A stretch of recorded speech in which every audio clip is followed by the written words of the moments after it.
அண்மையில் யாழ்ப்பாணத்தில் உயிரிழந்த உதவி பிரதேச செயலாளரான பெண் தானாக உயிரிழக்கவில்லை. அந்த பெண் கொலை செய்யப்பட்டிருக்கின்றார் என்று தோன்றுகின்றது.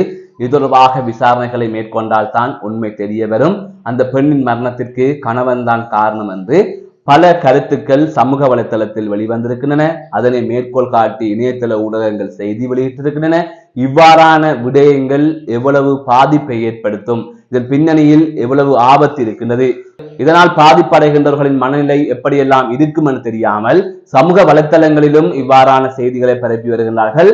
அதனை வைத்து இணையதளங்களிலும் செய்திகளை பொறுப்பேற்ற விதத்திலே வெளியிட்டு வருகின்றார்கள். நாளை உங்களுக்கு ஒரு சூழ்நிலை வந்தால்தான் இதன் தாற்பயம் தெரியும்.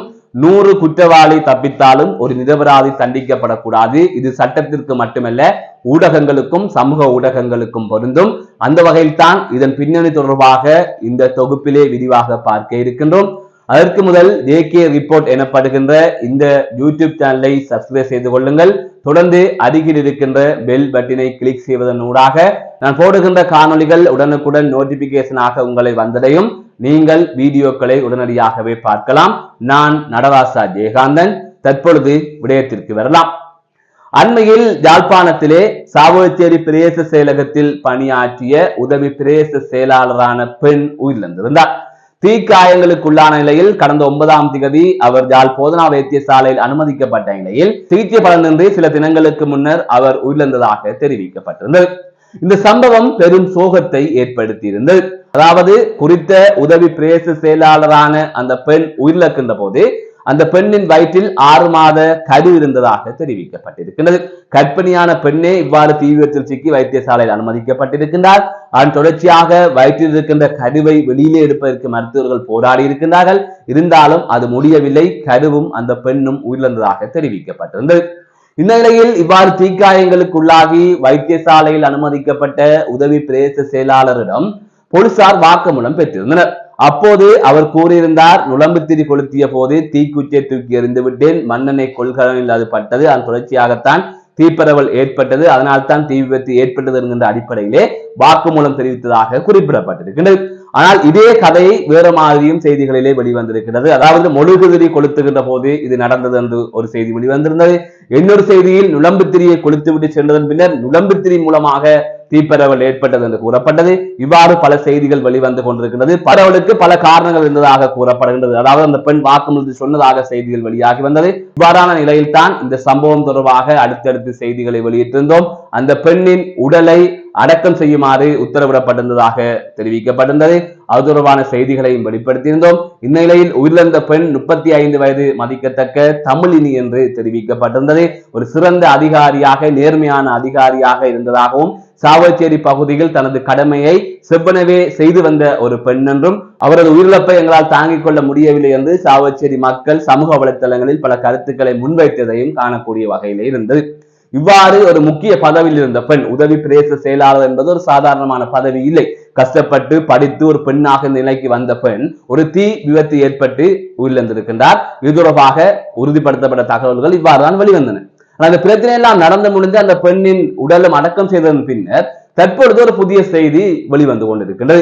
சமூக வலைத்தளங்களை எங்கு எடுத்து பார்த்தாலும் அந்த பெண்ணின் மரணத்திற்கு கணவன் தான் காரணம், அவர்களுக்குள்ளே பிரச்சனை இருந்தது, கணவனால் தான் இது நடந்தது, எனவே கணவனைத்தான் கைது செய்ய வேண்டும், இது தொடர்பாக போலீசார் தீவிர விசாரணைகளை மேற்கொள்ள வேண்டும், விசாரணைகளை மேற்கொண்டால் கணவன் தான் சிக்குவார்கள் என்று பல சந்தேகங்கள், பல ஊகங்கள், பல கருத்துக்கள் பகிரப்பட்டு வருகின்றது. ஆகவே இந்த விடயத்தை நான் ஆபத்தாக பார்க்கின்றேன். நீங்களும் கொஞ்சம் யோசியுங்கள், இந்த பதிவை முழுமையாக பாருங்கள். அப்போதுதான் இதில் என்ன நடக்கின்றது என்பது தொடர்பாக உங்களுக்கு விளங்கும்.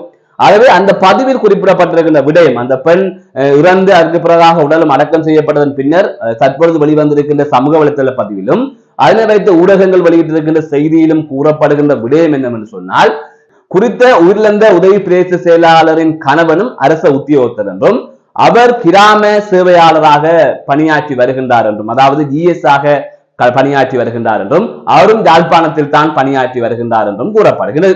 இந்த இருவரும் எங்கு அறிமுகமானவர்கள், இவர்கள் எப்படி திருமணம் செய்து கொண்டார்கள் என்பது தொடர்பாகவும் அதில் குறிப்பிடப்பட்டிருக்கிறது.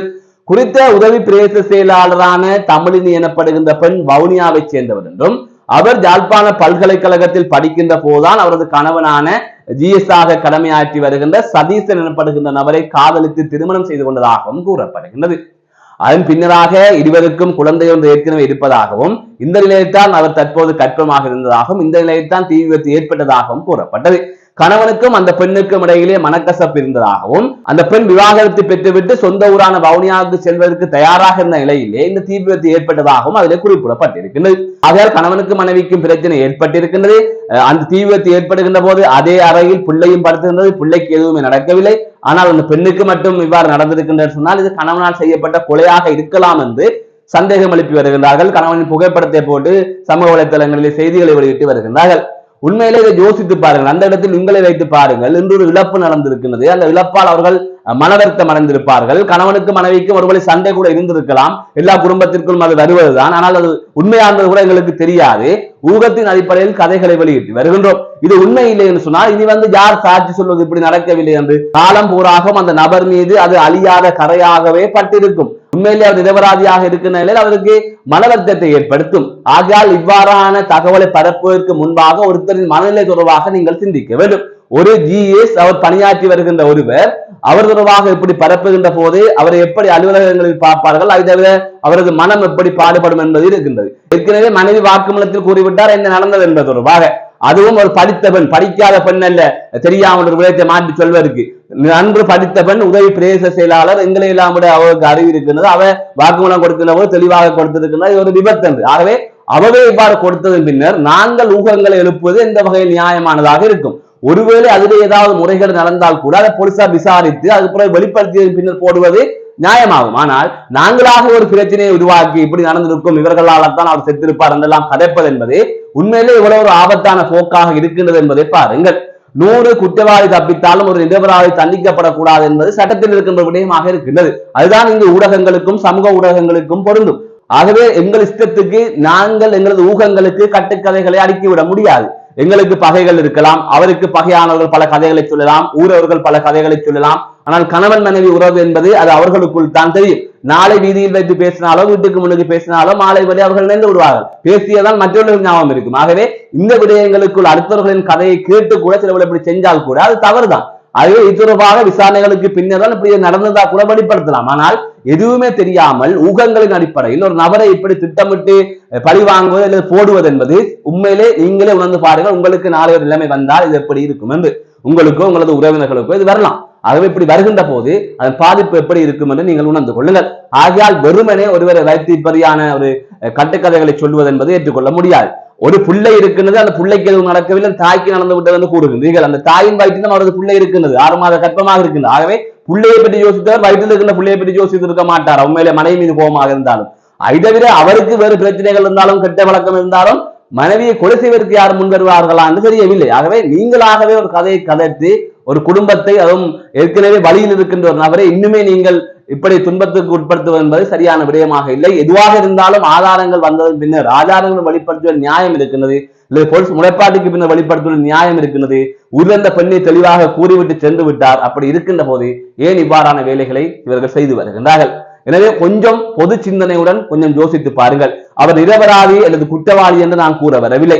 ஆனால் ஒருவரை குற்றவாளி ஆக்க முன்னர் அதற்கான சாட்சியங்கள் தேவை. சமூக வலைத்தளங்கள் தங்களது இஷ்டங்களுக்கு ஒருவரை குற்றவாளி ஆக்க முடியாது. அதேபோல குற்றவாளியை நிரபராதியும் ஆக்க முடியாது. இன்று கொழும்பிலே புதுக்கடை நீதிமன்றத்தில் கொலை செய்தவனை ஹீரோவாக கொண்டாடுகின்றீர்கள். எனவே இழந்து போட்டு இருக்கின்ற ஒருவனை வில்லனாக சித்தரிக்கின்றீர்கள். உங்கள் சமூக வலைத்தளம் என்ன செய்து கொண்டிருக்கின்றது என்பதே தெரியவில்லை. கொஞ்சம் சிந்தித்து சரியான முறையிலே அதை கையாளுங்கள். அதுதான் நாளை உங்களுக்கும் நன்மையாக வரும். இந்த சமூகம் சீர்கட்டு போய் சென்றால் நாளை நீங்கள் தான் பாதிக்கப்பட வேண்டும். இன்னொரு காணொலி சந்திக்கின்றேன். நான் நடராஜ் அஜயகாந்த்.